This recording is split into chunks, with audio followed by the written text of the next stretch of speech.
때에 어떻게 나가야 할까? 나를 구원한 주의 십자가 그것을 믿으며 가네. 주의 보좌로 나아갈 때에 나 여전히 부족하나. 나를 품으신 주의 그 사랑 그것을 믿으며 가네. 자격 없는 내 힘이 아닌 오직 예수님의 보혈로. 자격 없는 내 힘이 아닌 오직 예수님의 보혈로.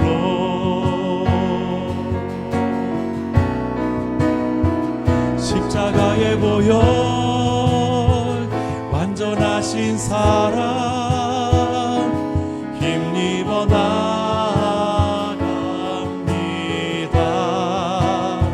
십자가의 보혈 완전하신 사랑 힘입어 예배합니다. 십자가의 보혈 십자가의 보혈 완전하신 사랑 힘입어 나갑니다.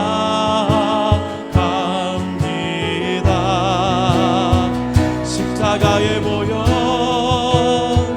완전하신 사랑 힘입어 예배합니다. 주의 보좌로 나아갈 때에 주의 보좌로 나 여전히 부족하나. 나 여전히 부족하나. 나를 품으신 주의 그 사랑 그것을 믿으며 가네. 자격 없는 내 힘이 아닌 자격 없는 내 힘이 아닌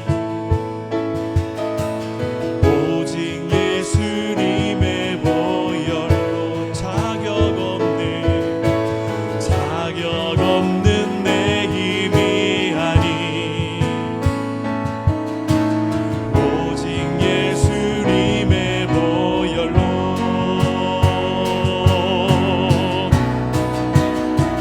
십자가의 보혈 완전하신 사랑 힘입어 나갑니다. 십자가의 보혈 완전하신 사랑 힘입어 예배하. 십자가의 보혈 십자가의 보혈 완전하신 사랑 힘입어 나갑니다.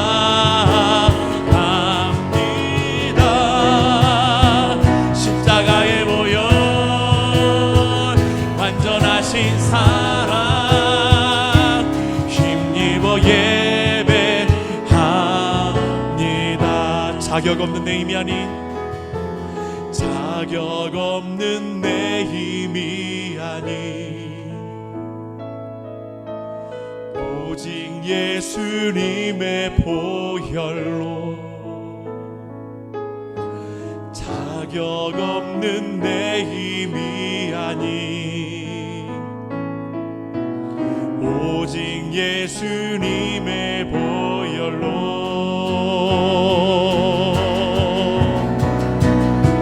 십자가의 보혈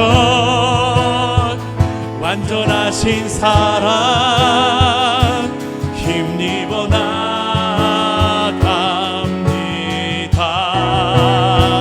십자가의 보혈 완전하신 사랑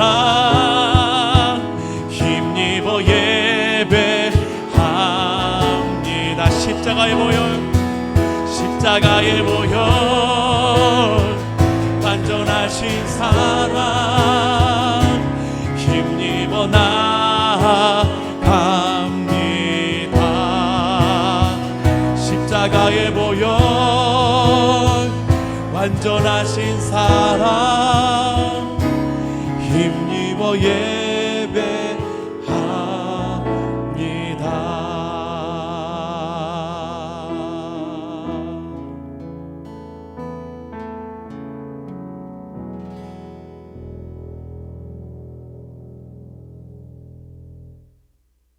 우리 평생에 주님과 함께 그 영원한 길을 향해서 그 영원한 나라를 향해서 걸어가기 원합니다. 함께 찬양합시다.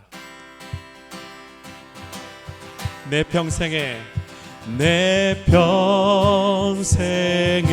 가는 길 순탄하여 늘 잔잔한 밤 같든지 큰 풍파로 무섭고 어렵든지 나의 영혼은 늘 편하다. 내 영혼 평안해. 내 영혼 평안해. 저 마귀는 우리를 삼키려고 입 벌리고 달려와도 주 예수는 우리의 대장되니 끝내 싸워서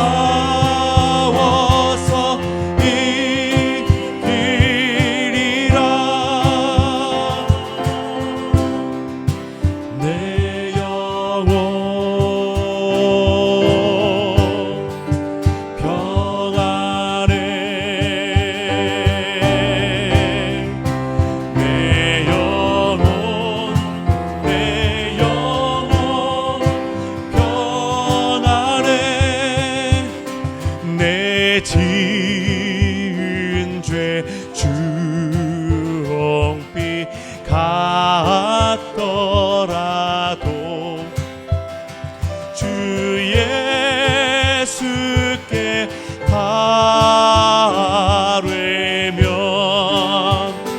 그 십자가 비로소 다시 스사 있는보다도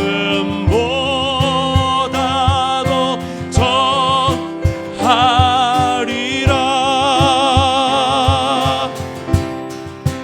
내 영혼 평안해. 내 영혼 저 공중의 구름이 저 공중의 구름이 일어나며 그 나팔이 울릴 때에 주 오셔서 세상을 심판하시리라.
나의 주님께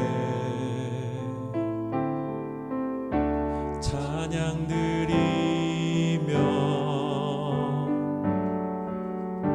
그 크신 사랑 주 임재 감사해. 어둠 속에 찾아오셔서 주님의 영광 보게 하시네. 의심하는 나를 손 내밀어 잡아주시네. 두려운 맘 내려놓고 주 바라봅니다.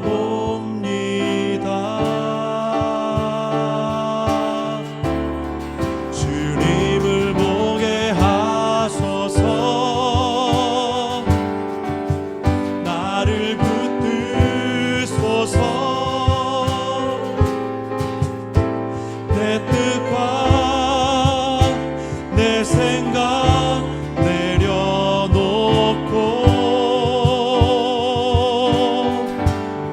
주님 앞에 나 엎드려 주의 음성 기다리니 나를 부르실 때 믿음으로 걸어가리. 주님을 보게 하소서. 주님을 보게 하소서. 나를 붙드소서. 내 뜻과 내 생각 내려놓고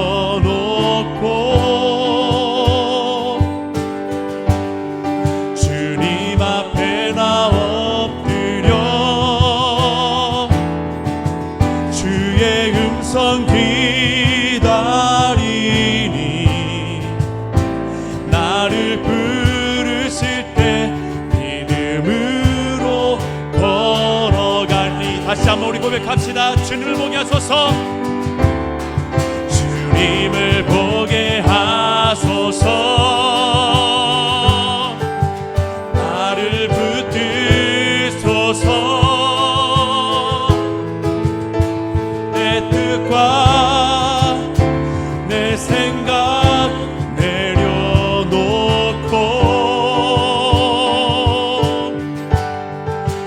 주님 앞에 나 엎드려 주의 음성 기다리니 나를 부르실 때 믿음으로 걸어가리. 십자가를 바라보며 십자가를 바라보며 온 맘 다해 예배하니 온 맘 다해 예배하니 사랑스러운 성령님 임하소서. 십자가를 바라보며 온 맘 다해 예배하니 사랑스러운 성령님 충만하게 임하소서.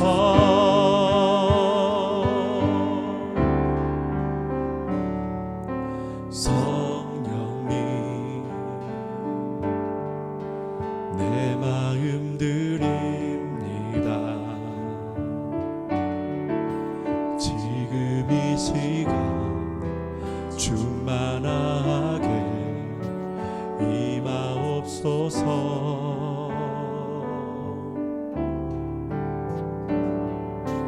누구도 거부할 수 없는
시간에 함께 기도하며 나아가기 원합니다. 하나님, 이 시간에 역사하여 주시옵소서. 이 자리 가운데 임재하여 주시옵소서. 성령님 임재하여 주시옵소서. 오시옵소서. 주님 환영합니다. 주님 성령님 오시옵소서. 하나님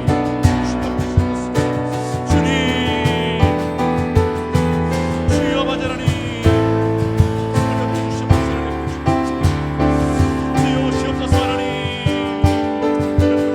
함께 주시옵소서.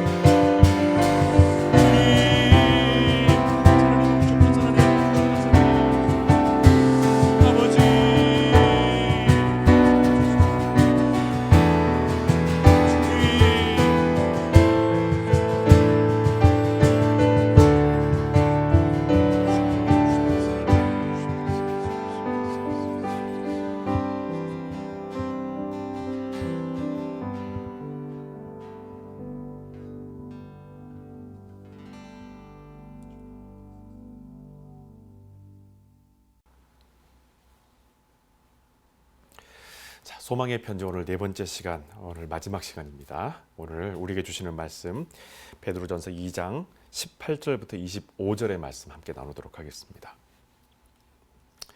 2장 18절부터 25절 함께 봉독하겠습니다. 하인들이여, 주인을 존경하고 어떠한 명령에도 복종하십시오. 친절하고 사리 판단이 명확한 주인에게만이 아니라 잔인하고 난폭한 주인에게도 복종하십시오. 만일 여러분이 억울한 일을 당하고 고난을 받았거든 주님을 생각하고 참으십시오. 그렇게 하는 것은 아름다운 일입니다. 여러분이 악한 일을 저질러서 벌을 받는다면 그것을 참아낸다고 무슨 상이 내리겠습니까? 옳은 일을 한 것 때문에 벌을 받고도 말없이 참는다면 그것은 하나님 보시기에 참으로 아름다운 일입니다. 이것을 위해 여러분은 하나님께 부르심을 받았습니다. 그리스도께서도 여러분을 위해 고난을 받으심으로 여러분에게 본을 남겨놓아 자신의 발자취를 따르게 하셨습니다. 그러니 그리스도의 발자취를 따라가십시오. 그리스도께서는 한 번도 죄를 짓거나 거짓말을 하신 적이 없습니다. 모욕을 당해도 욕하지 않으시고 고난을 받아도 보복하지 않으셨습니다. 언제나 공의로 심판하시는 하나님의 손에 모든 것을 맡기셨습니다. 그리고 몸소 우리의 모든 죄를 지시고 십자가 위에서 죽으셨습니다. 그래서 우리는 죄를 떠나서 올바른 생활을 할 수 있게 된 것입니다. 그리스도께서 상처를 입으신 대신 우리가 낫게 된 것입니다. 여러분이 전에는 하나님을 떠나서 길 잃은 양처럼 헤매 다녔습니다. 그러나 이제는 어떤 적이 공격해와도 여러분의 영혼을 안전하게 지켜주시는 감독자와 목자이신 그분에게로 돌아왔습니다. 아멘. Think Again의 저자인 애덤 그랜트가 그의 책에서 인간관계는 크게 두 가지 갈등이 있다고 말합니다. 한 가지는 관계 갈등이고 또 한 가지는 업무 갈등입니다. 자, 먼저 관계 갈등은 뭐냐면 나는 잘 돼야 하고 너는 망해야 된다라는 식의 아주 지극히 개인주의적이고 또한 적대감과 감정적인 충돌이 무척 강한 것이 관계 갈등입니다. 그래서 이 비난과 경멸과 무시하는 말로 던지는 인신공격이 무척 많이 난무하죠. 그런데 이렇게까지 갈등이 폭주하는데도 정작 이 갈등이 어디에서 오는 것인지 사실 뚜렷한 어떤 데이터나 팩트가 없다라는 것이 특징입니다. 사실에 기반하기보다는 내가 느끼고 있는 이 개인적인 어떤 감정 때문에 갈등이 온다라는 거예요. 그래서 그 갈등으로 인해 분노할 때 보통 이런 말들을 하게 된다고 합니다. 뭔가는 몰라도 아무튼 싫어. 그 사람이 뭘 하든 다 싫어. 이것이 관계 갈등입니다. 자, 또 하나가 바로 업무 갈등이죠.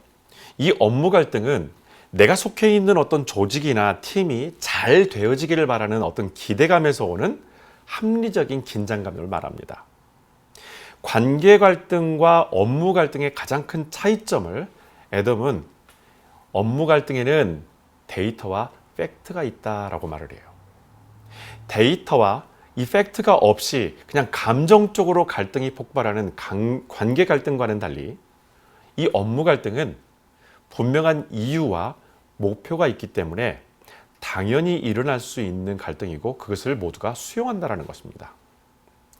여러분, 공동체가 잘 세워져 갈 수 있도록 하기 위해서 사실에 기반하고 데이터로 논쟁하기 때문에 결국 그 결과를 모두가 수용하게 되고 이 결과로 인해서 더 좋은 어떤 이득을 얻게 되는 것이 바로 업무 갈등이죠.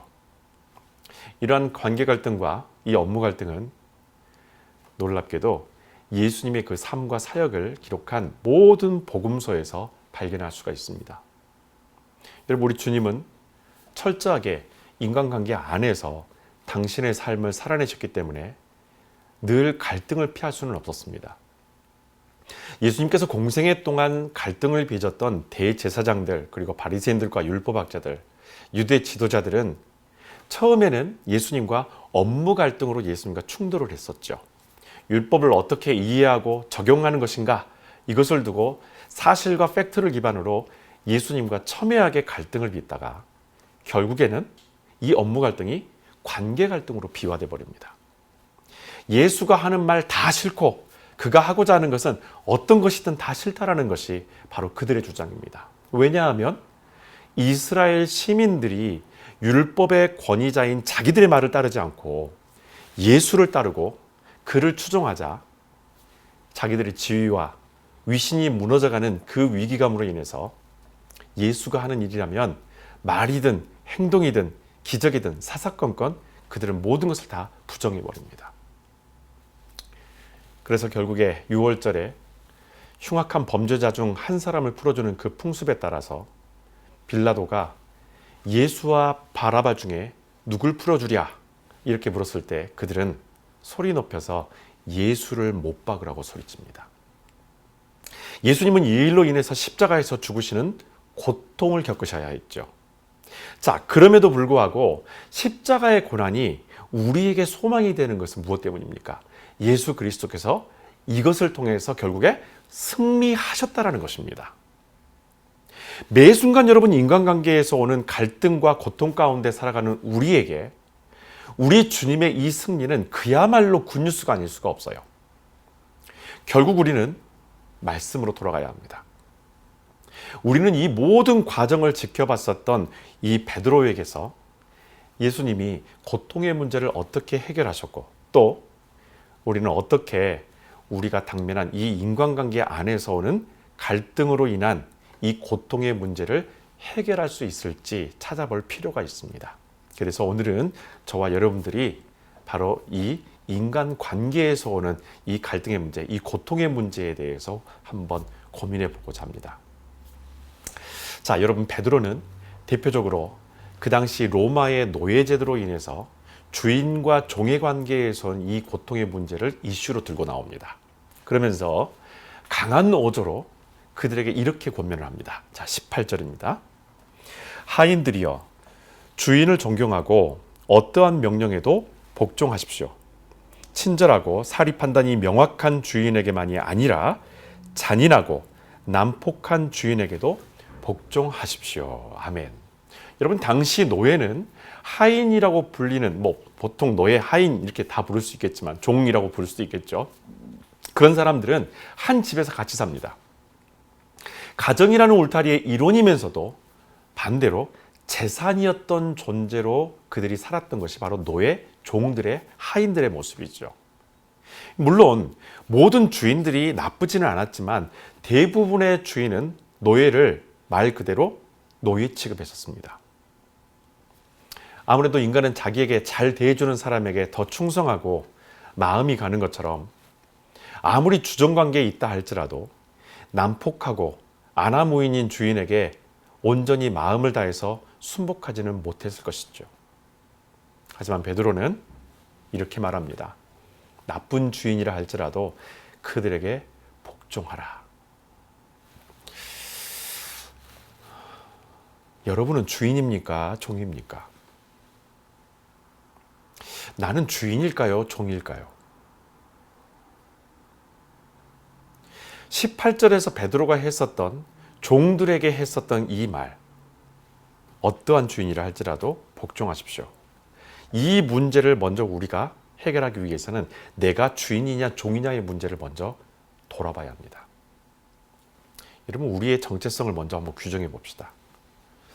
가정이나 사회에서 우리는 주인의 역할도 있고 동시에 종의 역할도 가지고 있어요. 그런데 베드로가 오늘 18절에서 권면했었던 그 대상이 누굽니까? 종이었었습니다. 하인들이여. 우리의 정체성은 구원의 관점으로는 우리를 지으시고 부르신 하나님에게는 자녀, 아들과 딸입니다. 동시에 사명으로는 저와 여러분들은 종이에요. 우리가 세상을 살아가면서 절대 잊어서는 안 되는 것 중에 하나가 바로 나는 하나님의 부름받은 종이라는 사실입니다. 그렇기 때문에 우리는 어떤 것보다 하나님의 말씀에 순종하는 것을 가장 우선적으로 두는 사람들이 되어야 합니다. 그것이 종의 본분이에요. 여러분, 자녀는 그 존재만으로도 기쁨이 되지만 종은 맡겨진 사명이 있기 때문에 주인의 뜻을 따라서 살아야 되는 것이 삶의 원칙입니다. 오늘 베드로가 잔인하고 난폭한 주인이라 할지라도 그들에게 복종하라고 말했던 것은 우리가 그들의 종이기 전에 우리는 하나님께 부름받은 하나님의 종이기 때문에 우리더러 복종하라는 그 말을 전한 겁니다. 여러분, 우리는 하나님의 종입니다. 다른 그 어떤 것보다도 우리의 우선순위, 우리 정체성의 우선순위는 우리는 하나님의 종입니다. 우리는 말씀이 이끄시는 대로 살기로 결단했던 바로 그런 하나님의 종들입니다. 바로 그런 사람들입니다. 동시에 인간이 인간에게 고통을 주는, 그리고 그 고통을 주고받는 세상 속에서 살아가는 아주 평범한 사람들 중에 하나예요. 당시에도 주종 관계에서 오는 억울함이나 불공평함으로 인해서 각자 겪어야 하는 고통이 이만저만이 아니었습니다. 보통 우리가 사는 세상에서는 이 문제를 해결하기 위해서 투쟁하고 문제 제기를 했었을 거예요. 그런데 베드로는 이 편지에서 노예 제도에 대한 사회 구조에 대해서는 비판하지 않아요. 그것을 이슈로 들지는 않습니다. 종의 위치에서 고통당하는 성도들에게 사회 구조를 비판하는 방법으로 그들을 위로하지 않았다라는 거예요. 여러분, 크리스찬이기 때문에 사회 구조를 비판하지 않는 게 아닙니다. 우리가 살아가는 세상은 어떻습니까? 쉽게 바뀔 수 없는 구조적인 특성을 가지고 있어요. 여러분이 일하는 일터에서 상하관계가 있고 가족 안에서도 그것이 존재합니다. 그런데 그 안에서 우리는 두 가지 지위를 모두 다 가지고 있어요. 때로는 윗사람에게도 압박을 받지만 동시에 내가 다른 사람에게도 프레셔를 주기도 해요. 그러다 보니 항상 고통은 나의 몫이라고만 생각을 하죠. 얼마나 이기적입니까? 위에서는 누르고 아래서는 내 말을 듣지 않는다고. 그러다 보니 나만 나쁜 사람이 되었다고. 철저히 자기중심적으로 나만 고생하고 나만 고통당하는 사람으로 생각을 해요. 스스로를 정당방위하면서 자신에게 잘못이 없다고 여길 때가 있죠. 여러분, 그렇다면은 우리 주 예수 그리스도를 통해서 우리에게 주신 우리의 그 믿음, 우리의 신앙은 언제 그 능력이 나타나는 걸까요? 늘상 내 자신에 대해서 방어적으로만 살아가게 되고 늘상 나에 대해서 변명만 하고 살아간다면 우리에게 주셨던 그 믿음, 그 생명의 십자가를 통해서 주신 그 신앙, 그 소망, 그 능력은 그러면 언제 나타나는 거예요? 하루아침에 변하지 않을 세상 속에, 그 사회 속에 살아가면서 믿음이라는 이 정도를 걷는 성도들이 피부로 느끼는 고통과 괴로움은 사실 말할 수 없이 크고 다양해요. 믿음이 있다는 것 때문에 더 가중되어 있다는 거예요. 우리는 세상이 왜 이래? 이렇게 세상을 비관하고 그 가운데 인간관계에서 오는 고통에 대해서 역시나 괴로워합니다. 그런데 우리가 인식해야 되는 것이 하나 있어요. 이렇게 우리에게 다양한 관계 안에서의 고통을 안겨주는 사회를 하나님이 아니라 인간이 만들었다는 겁니다. 자기 유익을 위해 다른 사람을 배려하지 않고 오직 내 가족, 내 일터, 내 교회만 잘 되어야 한다는 그 의식이 세상 곳곳에 스며들어 있어요. 베드로는 매일 이런 세상 가운데 살아가며 고뇌하는 성도들에게 가장 강력한 위로를 전합니다. 이런 관계 안에서 여러 가지 수많은 다양한 고통 가운데 있는 성도들을 향해서 베드로가 전했던 위로는 바로 이것입니다. 자, 19절 다 같이 함께 읽겠습니다. 만일 여러분이 억울한 일을 당하고 고난을 받았거든 주님을 생각하고 참으십시오. 그렇게 하는 것은 아름다운 일입니다. 아멘. 믿음이 있는 건강한 크리스찬은 주님을 생각한다는 것이 무엇을 말하는지 아마 잘 알 겁니다. 주님을 생각한다. 하지만 지금까지도 내가 잘 되느냐, 성공하느냐 이것을 위해서 신앙생활을 해온 사람들은 주님을 먼저 생각하라는 이 말이 전혀 감이 오지 않을 거예요. 현실만 보기 때문에. 여러분, 베드로는 관계에서 오는 억울함과 고통이 있을 때마다 주님을 생각하고 참으라고 말합니다. 왜냐하면 우리 주 예수 그리스도께서 십자가에 달리신 그 순간에도 아버지 하나님을 생각하며 승리하셨기 때문입니다. 베드로는 고통을 당할 때 주님을 생각하는 것을 아름다운 일이라고 말을 해요. 여러분, 만약에 예수 그리스도께서 그 십자가상에서 아버지 하나님을 바라보지 않았다면 우리의 죄의 문제는 여전히 해결되지 않았을 것입니다. 지금 여러분이 처해 있는 그 상황 속에서 주님을 생각하며 그분을 바라보는 것만큼 아름다운 일은 없어요. 우리는 이 아름다움을 스데반이 순교한 그 자리로 그 끌려갔었던 그 현장에서도 발견할 수 있습니다. 사도행전 7장 55절에 보면 이렇게 말씀이 있어요. 그러나 스데반은 성령이 충만하여 하늘을 우러러보았다. 그때 하나님의 영광과 하나님의 오른편에 서 계시는 예수의 모습이 보였다. 아멘.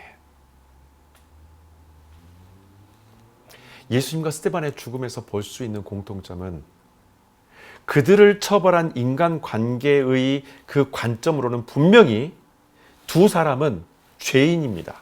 죄인 취급을 받았어요.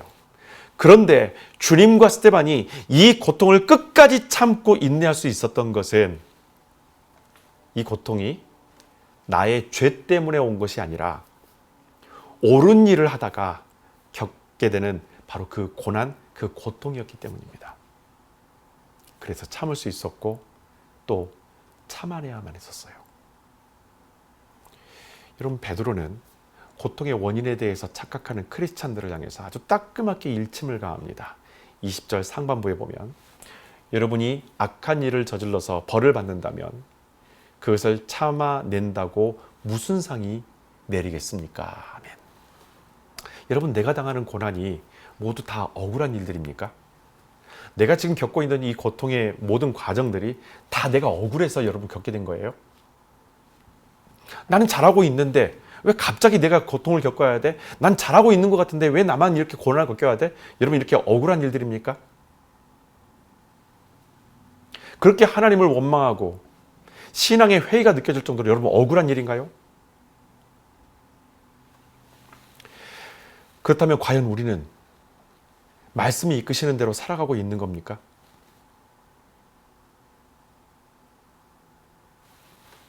사도 요한은 하나님은 사랑이라고 선언을 했어요. 그렇습니다. 하나님은 사랑이시기 때문에 사랑하는 자녀가 악한 죄에서 스스로 벗어나지 못할 때에는 잃어버린 양을 절대로 외면하지 않으십니다. 때론 우리의 고통이 우리의 오랜 죄로 인해 왔고 그 과정을 통해서 다시 회복의 시간을 지나야 하는 그런 사람들도 있다라는 거예요. 모든 고통이, 모든 고난이 억울해서 온 것은 아닙니다. 분명히 우리가 겪는 이 고통, 이 고난 가운데에는 죄로 인해서 우리가 겪게 되는 고통, 다시 말하면 회복을 위해 우리가 반드시 거쳐가야 될 필요한 고통이 될 수도 있다는 겁니다. 여러분, 저는 이 말씀을 묵상하면서 나는 어떻게 살았을까? 그리고 나는 어떻게 살아갈 것인가에 대해서 다시 한번 생각하게 됐어요. 믿는 사람은 옳은 일을 하다가도 고난을 당할 수가 있습니다. 그때마다 우리는 주님을 생각하면서 인내해야 합니다. 베드로는 그 모습을 하나님이 보고 계신다고 오늘 말씀하고 있어요. 자, 20절. 옳은 일을 한 것 때문에 벌을 받고도 말없이 참는다면 그것은 하나님 보시기에 참으로 아름다운 일입니다. 늘 우리를 향해서 주목하시는데, 우리를 바라보고 계시는데, 옳은 일을 한 것 때문에 벌을 받고 있음에도 불구하고 그것을 끝까지 인내하고 참는 것, 그 장면을 보고 계시는 하나님께서 참 아름답다, 정말 귀하다, 인정해 주신다라는 거예요. 하지만 우리가 그럼에도 불구하고 주님께 묻고 싶은 것이 하나 있을 거예요. 하나님, 억울하게 고난을 당할 때에도 그럼 내가 그냥 말없이 참는 것이 하나님 보시기에 아름다운 일입니까? 그렇다면은 내가 예수 믿고 나서 크리스찬 되고 나서 항상 다 참아내야 됩니까? 여러분, 우리는 인내해야 할 것과 해결해야 될 것을 구별할 줄 알아야 돼요. 하나님은 죄에 대해서 인내하지 않으셨고 문제가 있다면 그것을 해결하기 위해서 분주하셨습니다. 지금 내 앞에 있는 일들이 인내해야 할 일인지 아니면 해결해야 할 일인지를 여러분 말씀을 통해서 분별하십시오. 예수님께서 성전 앞 마당에서 장사하는 사람들을 향해서 인내하지 못하시고 상을 다 뒤집어 엎어버렸습니다. 하나님을 예배하기 위해서 집에서 출발할 때부터 준비된 마음으로 와야 하는데 그 예물을 준비하고 정성껏 그 마음을 가지고 예배하는 마음으로 집에서 출발해야 되는데 전혀 예배하고자 하는 마음이 없이 오직 인간의 편의만을 위해서 관행처럼 되어버린 현실이 예수님 보시기에 절대 묵과할 수 없었던 그런 상황이었다는 거예요. 예수님은 그 문제를 해결하시기 위해서 상을 다 뒤엎어버립니다. 근데 여러분, 주님은 다만 사람들에게는 분노하지 않으세요. 이런 관행에 대해서 분노하셨던 거예요. 그렇기 때문에 거기서 장사는 그 누구에게도 저주를 퍼붓지 않으셨다는 겁니다. 다시 말하면 사람과 싸운 것이 아니라 예수님은 철저하게 죄를 향해서 분노하셨고 철저하게 그 죄 자체와 싸우신 분이 예수 그리스도예요. 내 자신이 하나님께로부터 부름받은 이유를 여러분 혹시 알고 계세요? 나는 어떻게 하나님으로부터 부름받았을까? 나를 왜 불러주셨을까? 하나님이 나를 왜 부르셨을까? 여러분 혹시 그 이유를 알고 계시나요? 21절 다 같이 읽겠습니다. 이것을 위해 여러분은 하나님께 부르심을 받았습니다. 그리스도께서도 여러분을 위해 고난을 받으심으로 여러분에게 본을 남겨놓아 자신의 발자취를 따르게 하셨습니다. 그러니 그리스도의 발자취를 따라가십시오. 아멘. 여러분, 우리가 예수 그리스도의 발자취를 따르도록 하시기 위해 하나님께서 우리를 부르시고 구원하셨다는 것을 여러분 기억하시길 부탁드립니다. 우리는 그분의 발자취를 따를 수 있도록 하기 위해서 부름받은 사람이에요. 우리는 매일 다양한 인간관계 안에 살아갑니다. 익숙한 관계, 친숙한 관계에서 오늘 처음 만나는 그런 어떤 낯선 관계까지, 그리고 그러한 관계 속에서 때로는 속상하고 야속한 어떤 그런 고통을 겪기도 해요. 그래서 여러분들에게 부탁드립니다. 그럴 때마다 그리스도의 발자취를 매일 따라가십시오. 주님을 생각하시면서 그분의 발자취를 여러분 따라가십시오. 유명한 D.L. 무디 목사님 여러분 아실 겁니다. 이 무디 목사님이 세상을 떠난 후에 어느 날 그의 묘비 앞에 한 꼬마가 그 묘비에 새겨진 글귀를 읽어내려갑니다. 그 글귀는 이렇습니다. 그는 하나님의 뜻을 영원히 따르며 살았다. 이 짧은 글귀에 감명을 받아서 그 뒤에 목회자가 된 사람이 있는데 바로 엘버트 심슨이라는 목사님이에요. 엘버트 심슨은 캐나다의 장로교 가정에서 태어나서 토론토에서 낙슨 칼리지에서 공부를 했었던 분입니다. 이 심슨 목사님은 훗날에 뉴욕에서 병들고 가난한 자들을 위한 목회를 하면서 그날 그 어렸을 때 무디 목사님의 묘비에서 받았던 그 도전으로 훗날 목사가 된 뒤에 54세 되던 해에 자기의 그 남은 인생도 끝까지 주를 위해 살 것을 고백하는 마음으로 찬송시 하나를 써요. 그것이 바로 430장입니다. 주와 같이 길 가는 것 즐거운 일이 아닌가. 우리 주님 걸어가신 발자취를 밟겠네. 한 걸음 한 걸음 주 예수와 함께 날마다 날마다 우리 걸어가리. 성경은 우리에게 고통의 시간과 마주칠 때마다 주님을 생각하라고 말합니다. 이것이 고통을 이기는 가장 강력한 자양분이 됩니다. 주님을 생각한다는 것은 어떠한 상황 속에서도 우리의 소망이 어디에 있느냐를 생각하게 만들어요. 뿐만 아니라 우리가 당하는 고통으로 인해 죄를 지을 수도 있는 모든 가능성을 전부 다 차단시켜버립니다. 사람은 고통 가운데 있을 때 한순간에 실수를 해요. 이 문제를 해결하기 위해서, 이 문제에서 벗어나기 위해서 심지어 크리스찬들도 잘 견뎌오다가 이 고통의 문제 앞에서 하나님이 기뻐하시지 않는 모습을 보일 때가 있어요. 그래서 베드로는 주님을 생각하면서 그의 발자취를 따라가라고 방향을 일러줍니다. 구체적으로 베드로는 그가 주님을 따라다니면서 예수께서 제자들에게 당신을 따라오도록 보여주셨던 표본에 대해서 우리에게 전해줍니다. 오늘 우리가 기도하길 원하는 것이 있는데 그것은 우리가 그리스도의 발자취를 따라갈 수 있도록 성령께서 우리를 인도해 주시길 원하는 것입니다.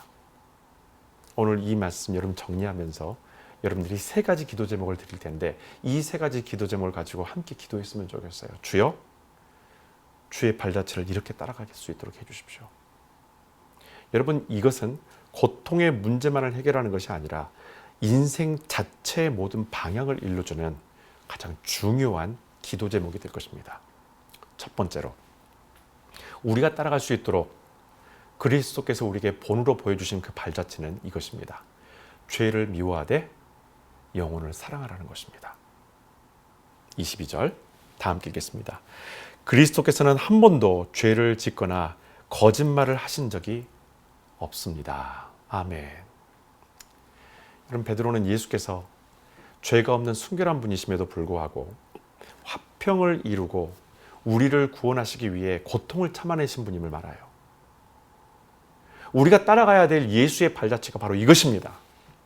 화평을 이루기 위해, 회복을 위해 우리가 감내해야 되는 것이라면 우리는 주님을 생각하면서 인내해야 합니다.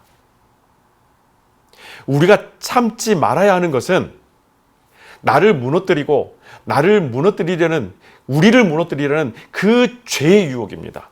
우리의 인내가 하나님 나라를 확장하고 한 영혼을 구원할 수 있는 길이라면 우리는 얼마든지 참아내야 합니다. 하지만 내 안에 있는 이 욕망, 인간의 욕망은 늘상 이기고 싶고 정당하게 나의 억울함을 주장하고 싶어하는 그 마음이 당연히 분명히 있어요. 인내해야 할 것과 여러분, 해결해야 될 것을 분별하는 지혜와 온전히 품을 수 있는 사람으로서 그 사랑 가운데 승리하시기를 주님의 이름으로 축원합니다. 이것이 첫 번째 기도 제목이에요. 두 번째는 우리가 따라야 될 발자취가 바로 이것입니다. 오직 아버지께 모든 것을 맡기는 것입니다. 23절 다 같이 읽겠습니다. 모욕을 당해도 욕하지 않으시고 고난을 받아도 보복하지 않으셨습니다. 언제나 공의로 심판하시는 하나님의 손에 모든 것을 맡기셨습니다. 아멘. 앞에 나와 있는 내용과 뒤에 나와 있는 내용, 순서는 바뀌었으나 뒤에 있는 내용이 앞에 있는 내용들을 다 보강시켜 줍니다. 다시 말하면 언제나 공의로 심판하시는 하나님의 손에 모든 것을 맡기십시오. 그래야 모욕을 당해도 욕하지 않고 고난을 받아도 보복하지 않을 수 있습니다. 라는 거예요. 모든 것을 주님께 맡기십시오. 죄가 없는 예수님이 자기를 공격하는 무리들에게서 벗어날 수 있는 능력이 분명히 이분에게는 충분히 있었어요. 그럼에도 불구하고 예수님은 그 능력을 사용하지 않으세요. 오히려 모든 판단을 아버지께 맡깁니다. 오직 예수 그리스도의 목표는 그 나라와 의를 구하는 거예요. 어떻게 하면 하나님의 뜻이 이곳에 나의 고난과 인내를 통해서 이루어질 수 있을지 그것만을 붙들고 살아가셨던 분이 예수 그리스도예요.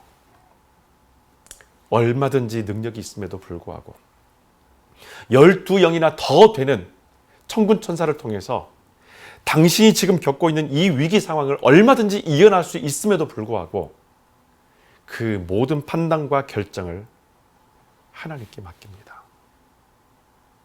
왜?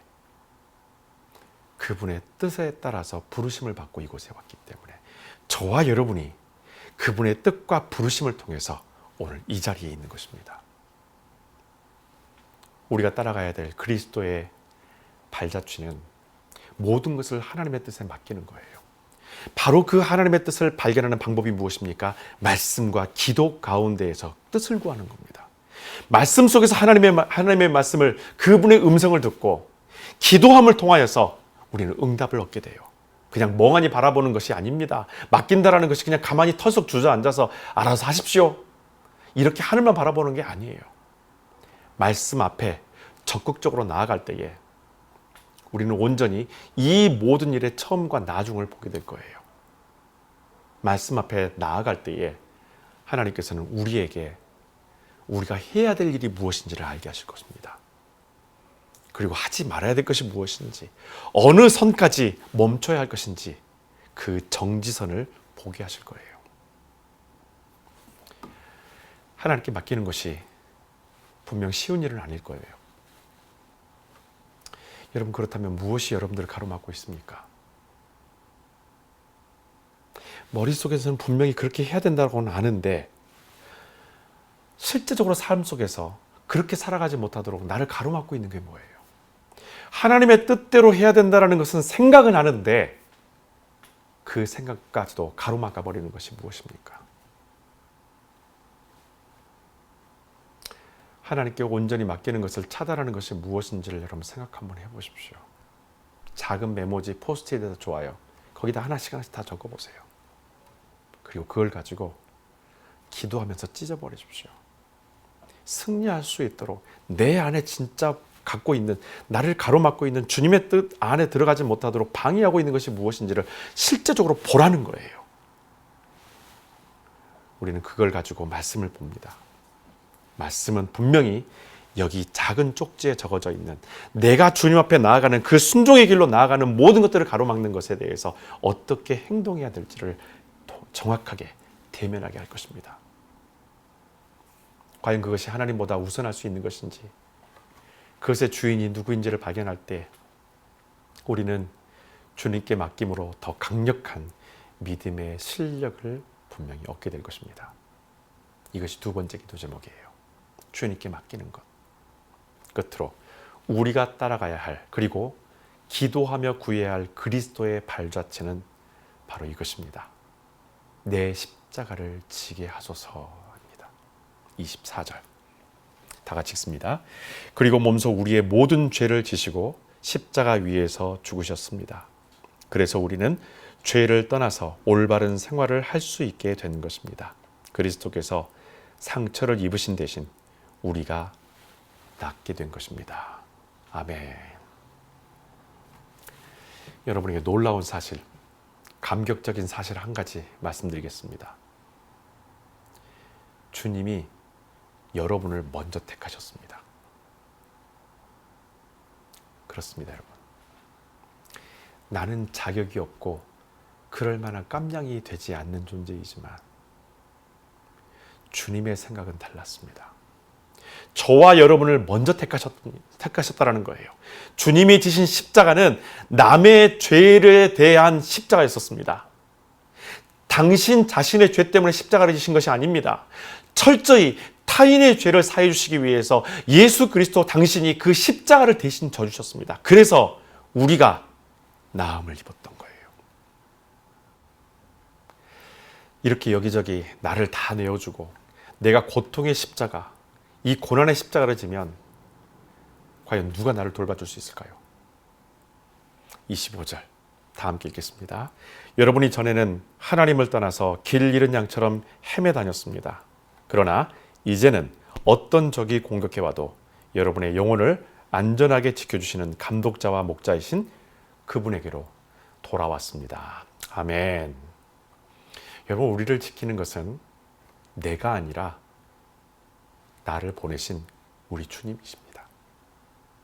순종함으로 이 길을 내딛지 않으면 지금까지 드렸던 이 모든 권면이 아마 여러분에게서 낯설고 아마 전설과 같은, 소설과 같은, 도덕책과 같은 그런 이야기가 될 것입니다.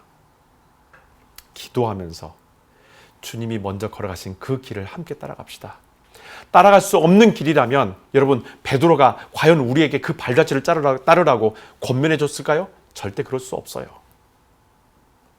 우리는 능력이 없으나 주님은 하실 수 있습니다.